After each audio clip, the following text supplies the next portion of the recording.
Shalom peuple de Dieu, c'est la voix de votre frère, le pasteur Tito Ngalamouloumé. Je vous salue au nom de Jésus-Christ, de partout où vous avez la possibilité de nous suivre. Je ne sais pas à quelle heure il est chez vous pendant que vous nous suivez en direct ou pendant que vous allez suivre cette retransmission, mais que Dieu vous fasse du bien, que Dieu vous bénisse. Et nous avons intitulé notre message sur le chemin de la destinée. Pourquoi sur le chemin de la destinée? Nous avons constaté qu'il y a sur la terre beaucoup de ceux qui sont enfants de Dieu ou qui ne le sont pas, sont en train de vivre, de marcher, mais qui ne savent d'où ils viennent et d'où ils vont. Ils ne savent quoi faire pour réussir dans la vie. Et je pense que ce message est venu pour recadrer le parcours d'un homme, le parcours d'une femme, le parcours de celui qui a des ambitions dans la vie et qui veut arriver quelque part. Je vais donner deux textes qui seront pour nous de mobile, des textes de base qui vont nous accompagner durant cette série d'enseignements. Je veux qu'on lise avec vous rapidement Genèse chapitre 37, versets 5 à 11. C'est l'histoire de Joseph. Et nous allons lire aussi avec vous 1 Samuel chapitre 16, versets 10 à 13. Ça sera les deux personnages qui seront au socle de cet enseignement, parce que par la grâce de Dieu, c'est un livre que nous sommes en train d'écrire. Et si Dieu le permet, vous aurez quand même la possibilité de l'avoir dans vos maisons, de le lire calmement. Je lis Genèse chapitre 37, versets 5 à 11. La Bible dit ceci. Joseph eut un songe et il le raconta à ses frères qui le haïrent encore davantage. Il dit: écoutez donc ces songes que j'ai eus. Nous étions à lier des gerbes au milieu des champs. Et voici, ma gerbe se leva et s'étèrent debout. Et vos gerbes l'entourèrent et se prosternèrent devant elle. Ses frères lui dirent: Est-ce que tu régneras sur nous?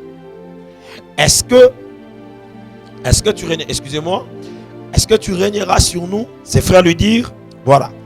Est-ce que tu régneras sur nous? Est-ce que tu nous gouverneras? Ils les haïrent encore davantage. Ici, c'est l'histoire de Joseph. Ça sera le mobile de notre enseignement. Mais je voudrais quand même aller dans la définition du concept pour que nous puissions connaître c'est quoi la destinée. J'ai dit déjà au début d'entrée des jeux, je parle de l'aperçu général sur le plan de la conception du mot destinée. Je l'ai défini comme suite. Pour la première définition, je dis que la destinée, c'est la détermination préétablie des événements humains de la vie de l'homme par Dieu. La destinée, c'est la détermination préétablie des événements de la vie de l'homme par Dieu. J'aimerais dire à quelqu'un, ce que tu vis aujourd'hui, ce que tu es aujourd'hui, c'est le produit de la prédestination, c'est-à-dire le préétablissement des choses que Dieu avait prévues, le programme de Dieu. En fait, dans cette définition de la destinée, j'aimerais dire à quelqu'un que tu n'es pas sur terre par hasard. Tu ne vis pas sur terre par hasard. Il y a un Dieu dans le ciel qui a établi, qui a préétabli. Quand je parle de préétablir, c'est-à-dire même avant que tu ne viennes sur la terre. Vous avez le texte de Romains chapitre 5, verset 28. La Bible dit: nous savons du reste que toute chose concourt au bien de ceux qui aiment Dieu, de ceux qu'il a choisis, de ceux qu'il a appelés selon ses desseins. Voilà, le mot destinée revient ici. Donc quand Dieu préétablit des événements, il les classe à la disposition d'un homme, il les classe à la disposition de la femme qui n'a pas encore foulé les pieds sur la terre, qui n'est pas encore venu sur le sein de sa mère. Dieu le fait et accomplit. J'aimerais faire une prière pour celui qui me suit, pour celui qui va me suivre, que les événements que Dieu a préétablis dans ta vie, pendant que je prêche et que tu écoutes ce message, que Dieu l'attire vers toi, que Dieu l'amène à ta portée. Pourquoi j'ai dit que ce sont des choses préétablies par Dieu? Jérémie chapitre 1 verset 5. La Bible dit que Dieu parle à Jérémie. Il dit à Jérémie: avant que tu ne sois formé dans les ventres de ta mère, je t'avais déjà établi prophète des nations. Vous voyez, nous sommes en face d'un jeune homme qui n'est pas encore né. Nous sommes en face d'un jeune homme qui n'est pas encore venu au monde, qui n'est même pas formé sur le sein de sa mère. Mais Dieu l'a déjà préparé à être un élu de Dieu. J'aimerais dire à quelqu'un, tu es le produit du choix de Dieu.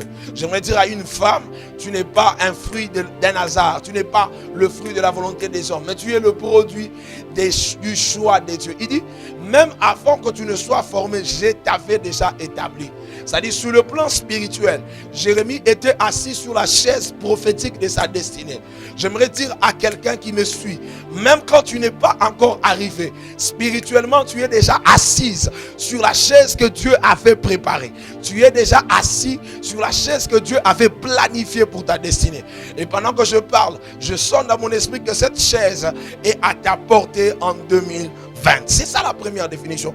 La seconde définition, je dirais, sur le plan humain, sur le plan de la vie, sur le plan humain, c'est la compilation. Elle est considérée comme la compilation. L'ensemble des événements heureuses, des circonstances heureuses ou malheureuses. Chaque destinée a une étape. Chaque destinée a une étape. Une étape où elle vit la joie, une autre étape où elle vit le malheur, la souffrance, les calamités. Donc quand je parle de la destinée ici, je parle de la compilation des événements, malheureuses ou heureuses. Sur le chemin de la destinée, il peut t'y arriver que tu pleures. Sur le chemin de la destinée, il peut t'y arriver que tu te réjouisses. Mais toutes ces choses font partie des plans que Dieu a voulu. Dieu accepte de nous faire pleurer. Pourquoi? Oui, c'est vrai. Il arrive des moments où Dieu nous fait pleurer pour la gloire. Donc la destinée, c'est l'ensemble, la compilation des événements heureux et malheureux qui ont été établis par Dieu pour t'amener vers ta gloire. Et même quand tu souffres, et même quand tu pleures, peut-être que quelqu'un me suit maintenant, même quand tu seras en train de pleurer, même quand tu seras en train de souffrir, retiens dans ton esprit, retiens dans ton âme, retiens dans ton cœur que l'Éternel, ton Dieu, je dis bien, l'Éternel, ton Dieu, te fait pleurer pour ta gloire. La troisième est là, je pourrais dire la dernière définition que j'ai reçue. La destinée en réalité, c'est un chemin. C'est un chemin. C'est un parcours. C'est un parcours qui t'amène d'un lieu à un autre lieu. Qui t'amène d'un lieu, d'une dimension à une autre dimension. C'est vrai, la destinée, si quand on dit sur le chemin de la destinée, c'est-à-dire on est en train de parler de ton parcours sur la terre. Hein? Un chemin, un parcours que tu es appelé. Et ce parcours a des étapes. Il a des barrières, il a des escaliers, il a des échelles qui te feront monter, mais aussi des fois qui te feront descendre, qui t'amèneront dans l'élévation. Mais des fois, à un certain moment, ça semble être dans l'humiliation. Donc, par définition, la destinée, c'est le chemin, c'est le parcours de ta vie. Là où Dieu doit t'amener. Dieu a un chemin, Dieu a une direction. Il doit t'amener d'un point à un autre. Si nous pouvons essayer de résumer ce parcours, nous verrons que l'homme vient sur la terre c'est lors de la naissance. Et l'homme disparaît sur la terre, c'est après sa mort. Mais avant, entre la naissance et la mort, entre l'apparition et la disparition de l'homme, il y a un chemin que Dieu a tracé pour ta vie. Et sur ce chemin-là, il y a des choses que Dieu accomplira pour toi. Il y a des choses que tu accompliras aussi. Je suis en train d'élever ma main droite et je prie avec foi que sur le chemin, sur le parcours de ta vie, tu es né fils de ton père, tu es né fils de ta mère, mais avant que tu ne meures, tu accompliras, je dis bien avant que tu ne disparaisses, tu accompliras des choses qui amèneront ta vie à la gloire. Nous sommes appelés à vivre la gloire. Et je prêche ce message, je donne cet enseignement parce qu'elles ne vont pas t'amener dans la chute. Le chemin par lequel Dieu te fera passer, elle peut avoir des épines, mais il y a une couronne, il y a une gloire, il y a un trône qui t'attend devant. Notons que la destinée reste un mystère.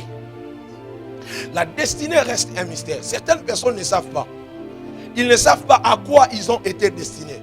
La destinée reste un mystère aussi longtemps que nous n'avons pas reçu la révélation.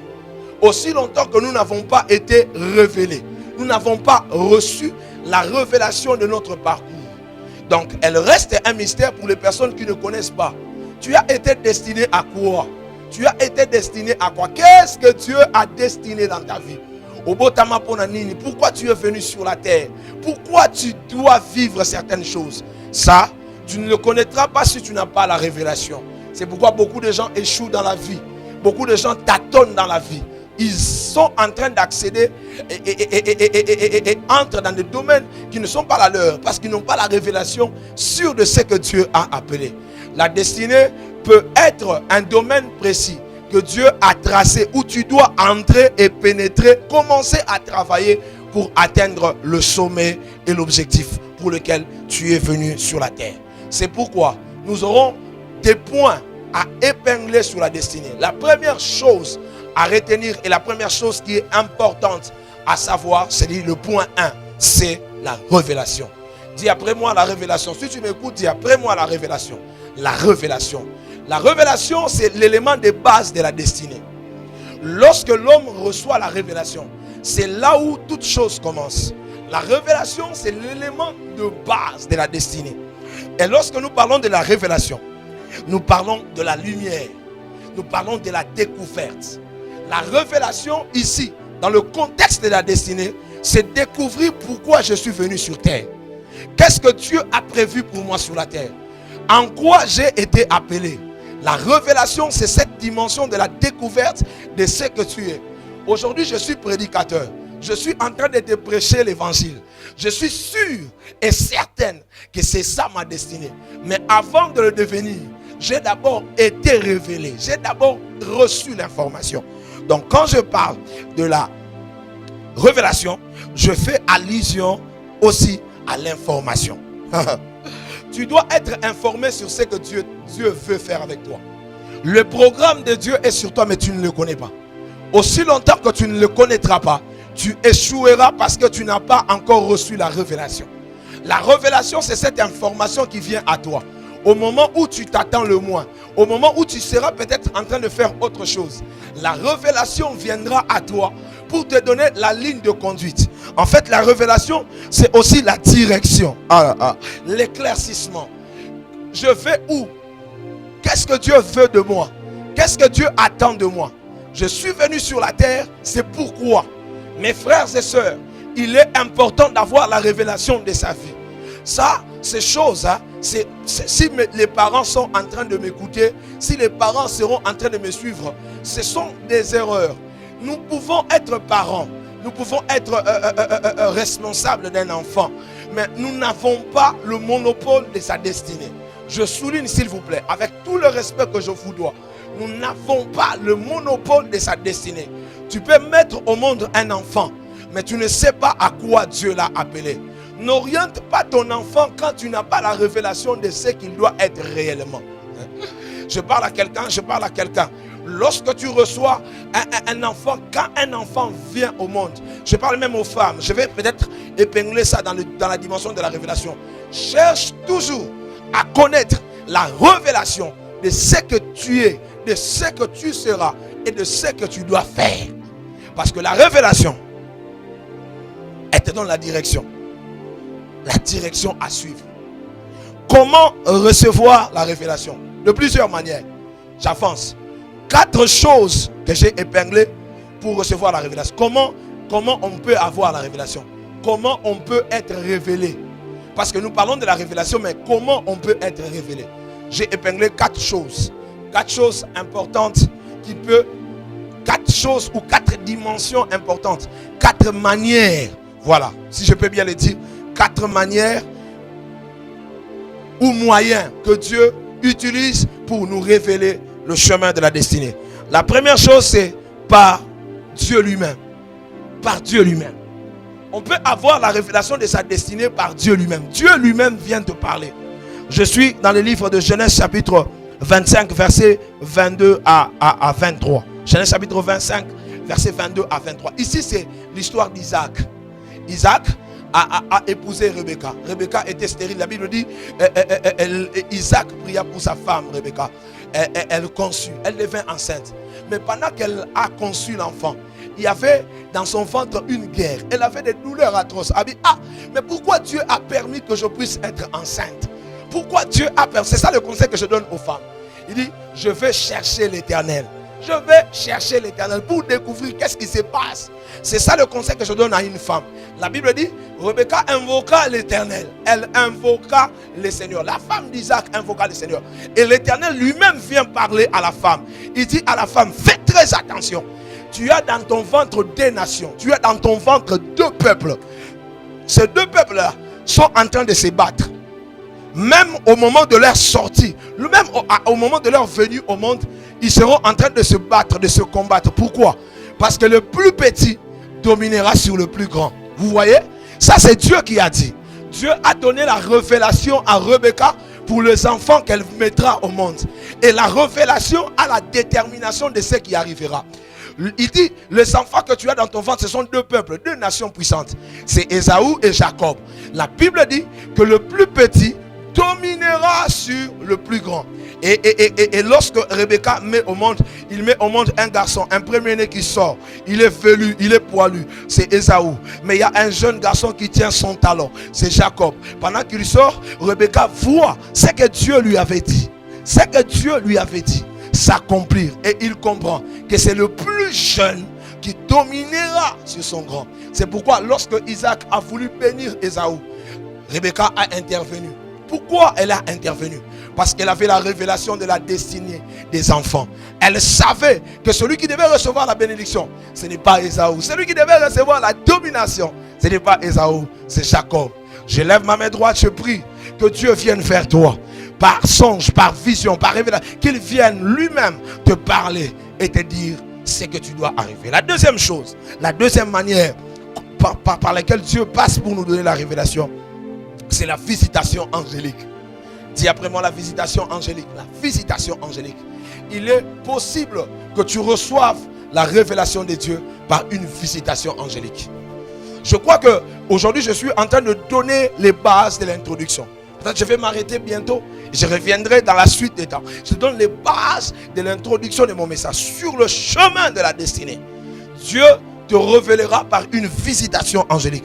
Je suis dans le livre de Juges chapitre 13, versets 3 à 5. La Bible dit, la femme de Manoah était enceinte. Un ange de l'Éternel apparut à la femme de Manoah et lui dit, tu es stérile, mais voici tu enfanteras un fils. Le rasoir ne passera pas sur sa tête, car cet enfant sera consacré dès le ventre de sa mère. Et c'est lui qui commencera à délivrer Israël de la main des Philistins. Vous voyez, l'enfant n'est pas encore né. Mais la mère a l'information de la naissance de l'enfant. La mère a l'information sur la destinée de l'enfant. Il dit à la mère, fais attention, ne bois ni liqueur forte, parce que l'enfant qui est dans ton ventre a une mission. En fait, la destinée détermine aussi la mission. Quand tu as la révélation de ta destinée, tu as aussi la mission. C'est-à-dire ton importance, où tu vas aller avec Dieu. Je prie que le Seigneur envoie même l'un de ses anges, qu'ils viennent te parler. Il y a des anges spirituels, des hommes qui viennent, qui font des apparitions. Il y a aussi des anges qui ont la capacité de porter la chair humaine. Que Dieu utilise tous les moyens possibles pour venir vers toi et te donner cette révélation. Vous avez encore Luc chapitre 1, verset 26 à 33. C'est la visitation de Gabriel vers Marie. Il dit à Marie, je te salue Marie, pleine de grâce, vous connaissez. Mais qu'est-ce que l'ange est venu dire à Marie? L'ange est venu donner les précisions de la mission que l'enfant que Marie doit porter aura. Qu'est-ce que l'ange dit? L'ange dit ceci. Marie, tu seras enceinte, tu enfanteras un fils, tu lui donneras le nom de Jésus. C'est ce qui signifie le sauveur. Donc, il aura pour mission de sauver ce monde du péché. Et il lui dit, il sera fils du Très-Haut. Il régnera, il dominera. Les informations que Marie a reçues sur son enfant, déterminées, données, c'était l'expression de la révélation sur le parcours de la vie de l'enfant. Je prie qu'une visitation angélique en 2020 vienne vers toi. Que le Seigneur t'enseigne et t'apprenne sur les choses que tu dois savoir sur l'enfant qui naîtra et qui viendra de toi. La dernière et la quatrième chose que j'ai sélectionnée parmi tant d'autres moyens que Dieu utilise pour nous apporter la révélation, c'est par un homme oint ou par un prophète. C'est là où sera le socle de notre message. C'est par un prophète. C'est par un prophète. Le sens qu'il avait eu, ça déterminait tout le parcours de sa vie. J'aimerais dire à quelqu'un, oh my God, j'aimerais dire à quelqu'un, je vais bientôt chuter pour aller et clôturer mon message pour aujourd'hui. J'aimerais dire à quelqu'un, il y a des moments où Dieu te donnera des songes. Ces songes-là, ce n'est pas pour aujourd'hui que ça s'accomplira. Mais c'est un songe qui résume tout le parcours de ta vie et toute ta destinée, toute ta marche, là où tu iras et ce que tu feras et ce que tu auras de Dieu. Joseph eut un songe et ce songe disait tout de sa vie. Le songe disait tout de sa vie. Dieu, qu'il vienne vers toi par des songes et qu'il te révèle. Même pour ton mariage, mon frère, même pour ton mariage, il est possible que Dieu te le parle. Oui. Même pour celle que tu dois épouser, celui que tu dois épouser, il est possible parce qu'il fait partie de ta destinée. Que Dieu vienne vers toi et qu'il te donne ce moyen de découvrir cet homme et cette femme qui t'est destiné. Parce que durant ce message, nous parlerons aussi des hommes et des femmes de la destinée. Je disais, le quatrième moyen, c'est pas la venue d'un prophète. Dieu utilise des hommes pour te parler. Dieu utilise des hommes pour te dire ce que tu deviendras, ce que tu seras. 1 Samuel chapitre 16, verset 10 à 13. Ah, je suis ce prophète ce matin. Je suis ce prophète, je ne sais pas à quelle heure tu me suis. Je suis ce prophète qui vient vers toi aujourd'hui pour t'annoncer. Je suis ce prophète qui vient vers toi aujourd'hui pour t'annoncer que Dieu a des plans merveilleux pour toi. Un jour, un homme qui s'appelait Isaïe, il avait ses fils, il avait ses garçons, ses vaillants. Mais il avait un petit garçon qui était le cadet de sa famille. Il était le dernier de sa famille. Lui, il avait comme travail paître le troupeau de son père. Écoutez-moi très bien. Lorsque nous n'avons pas la révélation de ce que nous sommes, il arrive des fois de faire des choses qui ne correspondent pas à ce que Dieu attend de nous. Je répète encore. Lorsque tu n'as pas encore la révélation de ce que tu es et de ce que tu dois faire et de ce que tu seras, tu te retrouveras en train de faire autre chose. Tu as peut-être la révélation d'être un homme, je ne sais pas, un homme du ministère comme nous autres ici. Mais tu te retrouves en train de faire autre chose que ce que Dieu avait demandé. Tu te retrouves peut-être derrière la caméra. Tu te retrouves peut-être en train de prendre, je ne sais moi, c'est un travail, c'est un métier, je ne néglige pas. Le plus important, c'est de connaître dans quoi Dieu m'attend. Ce garçon était en train de paître le troupeau de son père, mais Dieu dans le ciel ne le voyait pas berger. Dieu dans le ciel le voyait autre chose. Et il y a un roi qui a été déchu. C'est le roi Saül. Lorsqu'il a été déchu, Dieu a commencé à chercher par sa prédestination, par les événements qu'il avait déjà préétablis. Il voyait dans la maison d'un homme un jeune garçon. Je prie ce matin que Dieu te voie, que Dieu te localise. Pendant que tu seras en train de me suivre, que Dieu te localise. Que Dieu te voie là où les gens ne te voient pas. La Bible dit que Dieu dit à son prophète Samuel, prends la corne d'huile, va dans la maison d'Isaïe. Il arrive dans la maison d'Isaïe. Pendant qu'il était dans la maison d'Isaïe, il voit les garçons défiler. Il avait même l'impression de donner à un garçon parce qu'il était costaud, parce qu'il était musclé. Écoutez-moi très bien. Lorsque la révélation de Dieu vient vers toi, elle disqualifiera certaines personnes pour te qualifier. Oh. Lorsque la révélation de Dieu vient à ta porte, elle te donnera le privilège. Pendant que le prophète était là, la Bible dit qu'il posa la question à son père. La révélation te donne le privilège. Là, surtout quand c'est un homme de Dieu qui a été envoyé, elle te donne le privilège. La révélation de ta destinée, elle te donne le privilège. Mon frère, elle te donne le privilège. Elle te donne une place que tu n'avais pas. C'est pourquoi il faut connaître là où Dieu te veut, là où Dieu t'attend. La Bible déclare, pendant que le prophète arrive et que Dieu n'a pas choisi tous les fils qui ont été présentés, il lui dit, il reste encore un autre fils. Il reste encore un autre garçon. Nous ne partirons pas, nous ne placerons pas, nous ne ferons rien tant qu'il arrivera. Je suis en train de parler à un David qui m'entend maintenant. Je suis en train de parler à un David qui est dans l'anonymat, caché, oublié quelque part. Je dis 2020 c'est ton temps. Je dis j'annonce 2020 c'est ton temps. Parce que lorsque la révélation arrive, elle nous fait sortir de l'anonymat. C'est la révélation qui va t'exposer. J'ai dit c'est la révélation qui va t'exposer. Je bénis le Seigneur, j'ai quelques témoignages de notre actuel président. Je l'ai vu une année ou 2 ans passés. J'ai vu des vidéos. Il est allé rendre visite à certains hommes de Dieu de l'Afrique du Sud, du Nigeria et au Ghana, par-ci par-là. On lui disait toujours, nous te voyons dans une année, nous te voyons dans 2 ans devenir président de la République. L'impact et l'importance que cet homme a commencé à avoir, c'est lorsqu'il a reçu la révélation de ce qu'il devait devenir. La révélation te donnera de l'importance au milieu de tes frères. La révélation te donnera de la position. L'homme de Dieu dit, nous ne partirons pas. Et quand il vient, il était beau de figure, il n'était qu'un berger. Il dit ceci: lève-toi, oins-le, car c'est lui.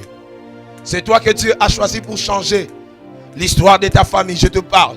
Ta destinée est comparable à David. C'est toi que Dieu dépose sur toi l'onction. Parce que la révélation doit marcher avec l'onction. Nous parlerons de ça dans la suite. Notez bien que la révélation de Dieu ne trompe pas. L'homme peut se tromper, mais la révélation ne se trompe pas. Ça, il faut bien le noter. La révélation de Dieu, quand elle vient, elle ne nous dit pas aussi tout. Elle ne nous dit pas tout. Quand la révélation de Dieu vient, elle ne nous dit pas tout. Papa, la révélation, mon frère, ma soeur, elle ne nous dit pas tout. J'ai dit à David, tu deviendras roi. Dieu t'a choisi pour devenir roi. Mais après d'avoir reçu l'onction, quel est le parcours de David? Joseph, tu régneras sur tes frères. Tu as reçu les 2 visions. Tu as reçu la vision des gerbes. Tu as reçu la vision des étoiles. Alors, Joseph, pour arriver là où Dieu t'a parlé, il n'a pas tout dit. La révélation ne te dira pas tout sur le chemin que tu dois parcourir. Mais c'est le temps qui deviendra révélateur de ce que Dieu n'a pas dit par la révélation. Je répète, c'est le temps qui deviendra révélateur de ce que Dieu n'a pas dit par la révélation. Dieu a dit que tu deviendras un grand ministre des cieux. Dieu a dit que tu deviendras un grand prédicateur. Dieu a dit que tu deviendras président de la République. Mais quand on regarde les circonstances auxquelles tu reçois ce message, ça ne concorde pas. Il n'y a rien à voir. Ça, c'est 1. 2. Comment tu vas arriver là-bas? Dieu ne dit pas. C'est le temps qui te dira tout. Je prie que cette année 2020 soit un temps où Dieu a fixé pour ajouter les choses qui n'ont pas existé, que tu n'as pas reçu et que tu n'as pas connu lorsque tu as reçu la révélation. Qui a dit Amen?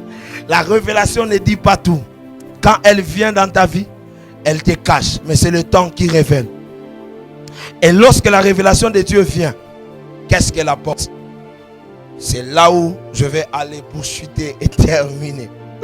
Lorsque la révélation de Dieu vient, elle nous permet de savoir qui nous sommes réellement. Ça, c'est 1. 2. Lorsque la révélation de Dieu vient, elle nous montre la voie à suivre, c'est-à-dire la direction. Lorsque la révélation de Dieu vient, elle nous permet de découvrir la vraie réalité ou la vraie raison d'être sur la terre. Tu as une raison d'être. Toi, tu n'es pas né par hasard. Si tu es là, tu as une raison. Je vais vite pour terminer. Lorsque la révélation vient, elle crée en nous l'espoir. Un berger, dans l'anonymat, dans la forêt, mais la révélation vient, il dit, toi le petit berger, tu deviendras roi. Mais je souffre, je suis un petit berger. La révélation ne tient pas compte de la situation actuelle, mon frère.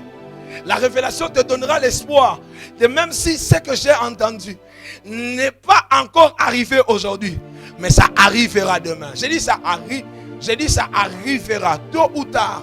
Ça arrivera demain. Qui a dit Amen? J'ai dit cette chose arrivera. La révélation, elle créera en toi l'espoir, créera en toi l'espérance. Mais la deuxième chose, c'est là où je vais terminer. Sur le chemin de la destinée, quand tu auras la révélation, quand Dieu va te parler, quand Dieu te parlera, tu dois passer à un temps qu'on appelle un temps des épreuves.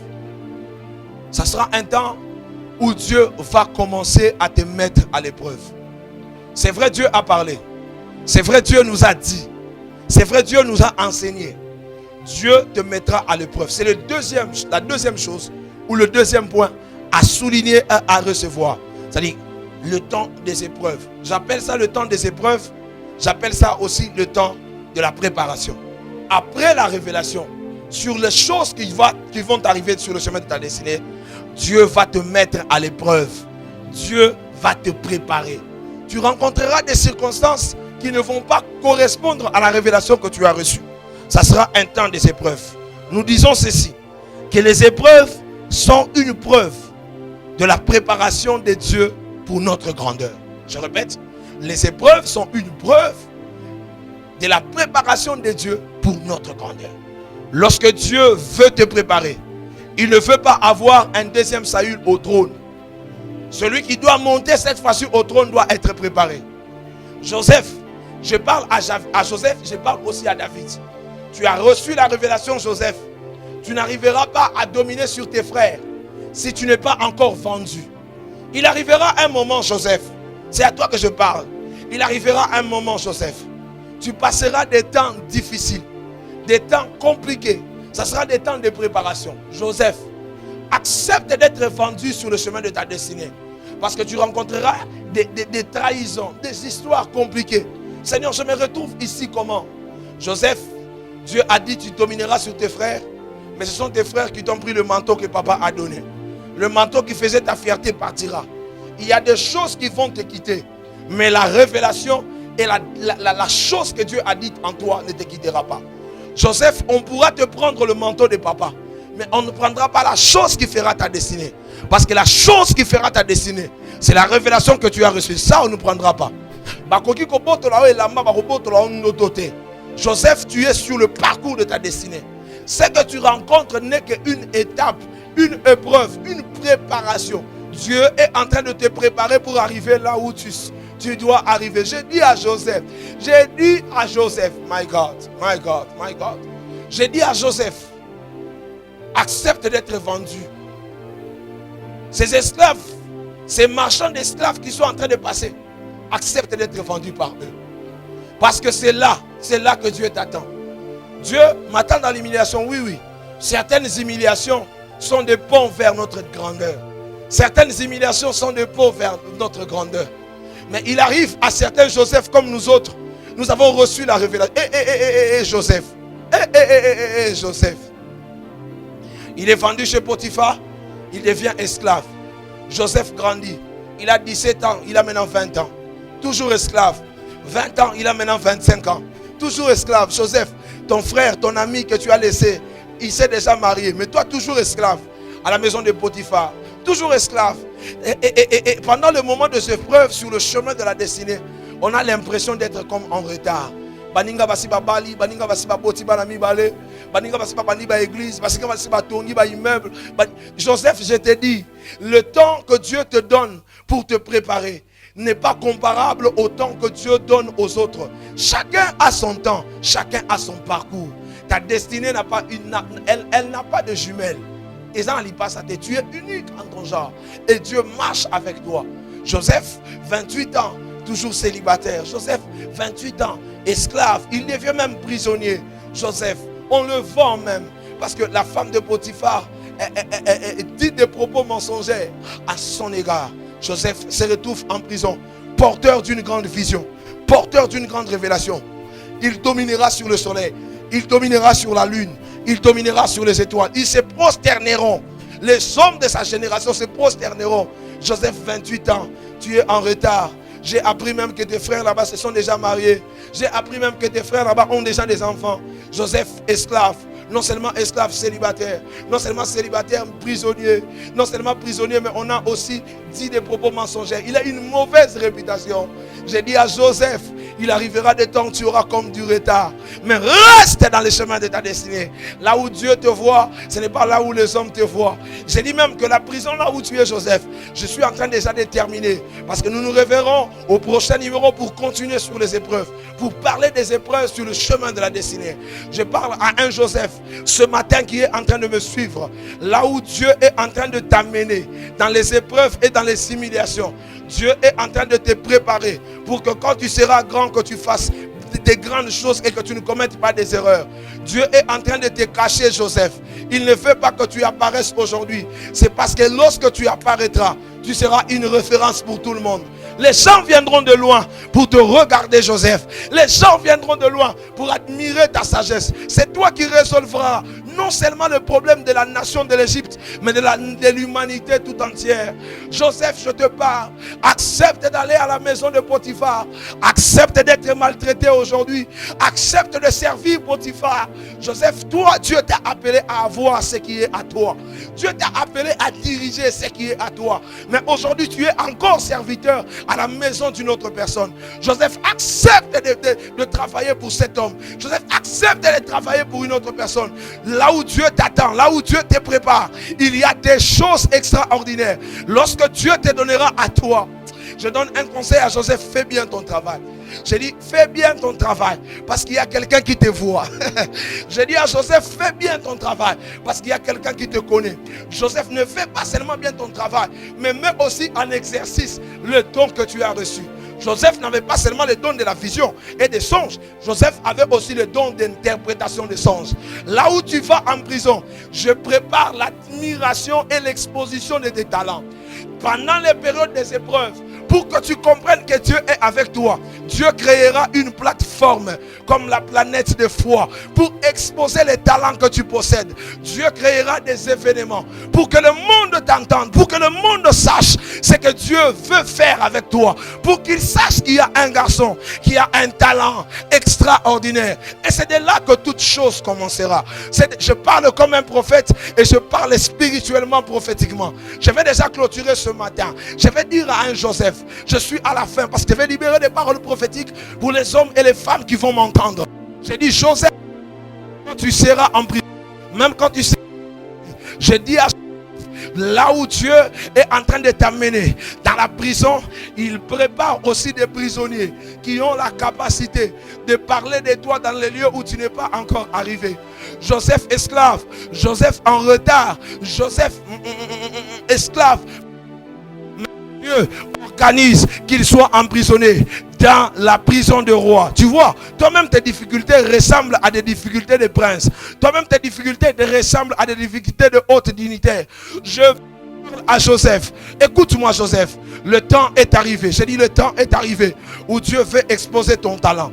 2020 sera l'année où Dieu exposera ton talent. Je n'ai pas d'argent. Je suis médiocre. Je suis en train de souffrir. J'ai dit à Joseph, sur le chemin de ta destinée, Dieu dans les épreuves, dans la calamité, dans la souffrance, il va t'exposer. Je prophétise que Dieu expose un jeune homme qui est en train de me suivre. Tu as l'intelligence dans les domaines techniques. Tu as de l'intelligence dans les domaines politiques. Tu as de l'intelligence dans les domaines artistiques. Tu as de l'intelligence dans tous les domaines, dans tous les talents que tu possèdes. Je prie que le temps de l'exposition arrive.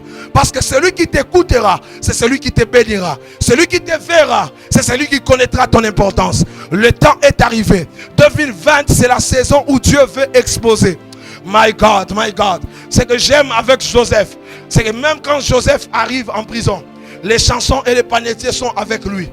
Quand les chansons et les panetiers viennent, l'un doit disparaître, l'autre doit apparaître. J'ai dit à Joseph, ils sont venus du palais, ils sont sortis du palais du roi à deux, mais il rentrera un seul seulement. J'ai dit à Joseph, ils sont sortis du palais, ils sont venus en prison à deux, mais un seul seulement entrera. Parce que Dieu va sacrifier le panetier pour que Joseph aussi.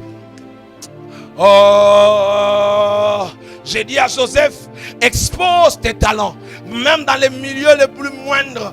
Expose tes talents, même dans les moments de difficulté. Fais ce que tu peux faire et fais le bien. Le panetier et les chansons sont venus. Ils ont eu tous un rêve. Vous connaissez très bien l'histoire, je passe. Les chansons a reçu l'interprétation de Joseph. C'était le talent qu'il possédait. Il est rentré, il a été élevé. Les choses se sont faites telles qu'il s'était.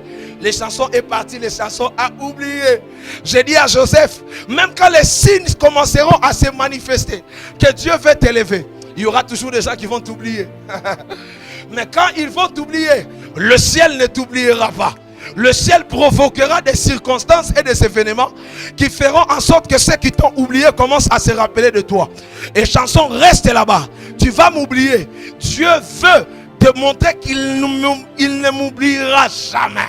Les hommes pourront t'oublier sur le chemin de la destinée, mais celui qui t'a donné la révélation de la grandeur ne t'oubliera jamais. Je parle à Joseph. J'ai dit, je parle à Joseph. Ce jour-là arrive. Ce jour-là, c'est maintenant. Ce jour-là, c'est aujourd'hui. Ce jour-là, c'est bientôt. Le roi eut un songe. Il y avait un problème. Le roi fut troublé. Et pendant que le roi parle de son songe, tout le monde est disqualifié. Personne n'a la capacité d'interpréter le songe du roi. Lorsque Dieu voudra t'exposer, lorsque Dieu voudra amener ta vie à l'accomplissement de ce qu'il t'avait dit. Parce qu'après l'épreuve, vient l'étape de l'accomplissement. Je dis, après l'épreuve, vient l'étape de l'accomplissement. Vient l'étape de la concrétisation de choses que Dieu t'avait dit. Quand ce temps-là va arriver, Dieu va disqualifier beaucoup pour te placer. Il y avait des magiciens, il y avait des hommes sages, il y avait des astrologues, il y avait beaucoup de gens, il y avait même des divinités en Égypte. Pharaon lui-même était une divinité vénérée en Égypte. Mais le songe l'a troublé. Ce qui va troubler les autres ne te troublera pas. Ce qui sera difficile aux autres ne seront pas difficiles à toi. Pourquoi? Parce que tu es le fils de la promesse. Tu es le fils de la destinée. Toi, tu as une promesse. Tu es porteur d'une promesse de Dieu. Ce jour-là, Joseph se présente devant Potiphar, un jeune garçon qui vient des Hébreux. La destinée, lorsqu'elle s'accomplit dans ta vie, ce que Dieu a prévu dans ta vie, lorsqu'elle s'accomplit, elle ne tient plus compte de tes origines. On a dit quoi? C'est un jeune hébreu. Etalingate. Et si ko uti et si ko botameli etalingate. Et si ko uta et si ko botamela etalingate. Il y a un Dieu. Je dis bien, il y a un Dieu qui peut changer ta destinée sans regarder d'où tu viens, sans regarder ce que tu es. Je parle à Joseph, le temps est arrivé. C'est un hébreu, faites-le venir. Il est seul hébreu en Égypte. Mais lorsqu'il arrive, lorsque Joseph arrive, ces jours-là, il disqualifie tout le monde. L'intendant Potiphar est là. Les chansons qui t'avaient oublié est là. Même s'il a parlé de toi, il est là. Les chansons est là. Tout le monde est là. Le petit esclave, le petit garçon, celui qu'on a négligé, celui qu'on a rejeté, entre dans le podium. Je suis en train d'annoncer prophétiquement à quelqu'un. Le temps est arrivé où le tapis rouge est étalé pour toi. Ce jour-là, je m'imagine comment ce garçon était en train de marcher sur le tapis rouge du palais royal. J'entends dans mes oreilles, 2020, Dieu est en train de mettre un tapis rouge pour un garçon, pour une femme qui me suit en ce moment. Je te vois marcher sur le tapis rouge de ton élévation. Joseph, hébreu, fils de son père, comment tu es arrivé là? La révélation. J'ai seulement obéi à la révélation. J'ai accepté les épreuves. Je marche sur le tapis rouge. Quand il arrive sur le tapis rouge, il donne l'interprétation. Le roi dit, il n'y a pas un homme comme toi. Il donne la résolution. Le roi dit, il n'y a pas un homme comme toi. Écoutez-moi, Joseph. Les races de Joseph sont des gens qui ont eu du retard. Mais lorsqu'elle a compris, il n'a plus de retard. Le même jour, il est sorti de la prison. Joseph a changé d'habit. Le même jour, Joseph, my God, est entré dans le palais du roi. Le même jour, Joseph a interprété le songe.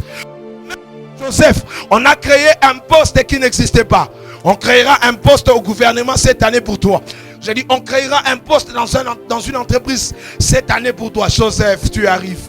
Joseph, je parle à toi. Quand il est arrivé, un jour, quand Dieu veut récupérer tes retards, il n'a pas besoin de plus. Déjà 30 ans, Joseph. Tu as déjà 30 ans, Joseph. Joseph, tu as 30 ans. Le temps est arrivé. Dans ta gloire. Ce même jour, Joseph reçoit la gloire. Ce même jour, Joseph est élevé en dignité. Ce même jour, Joseph épouse une femme. Ce même jour, Joseph n'est plus célibataire. Je vois ce jour arriver. Je suis à la fin de mon message. Je vois ce jour arriver. Elle arrive vers toi. Jour de gloire où tout arrivera au même moment. Je parle à Joseph. On reçoit ce soir la capacité d'être exposé. Que Dieu expose tes talents et qu'il t'amène au-delà. Je prie au nom de Jésus que l'expression de ce message accompagne ta marche vers la destinée. C'était ici la voix de votre frère, le pasteur Chris Tito Ngala-Mouloumé. Que Dieu vous bénisse. Que Dieu bénisse ces moments. Que Dieu te bénisse, toi qui nous as suivis en direct. Que Dieu bénisse cette plateforme, l'émission Planète de Foi. Je bénis les techniciens qui nous ont accompagnés.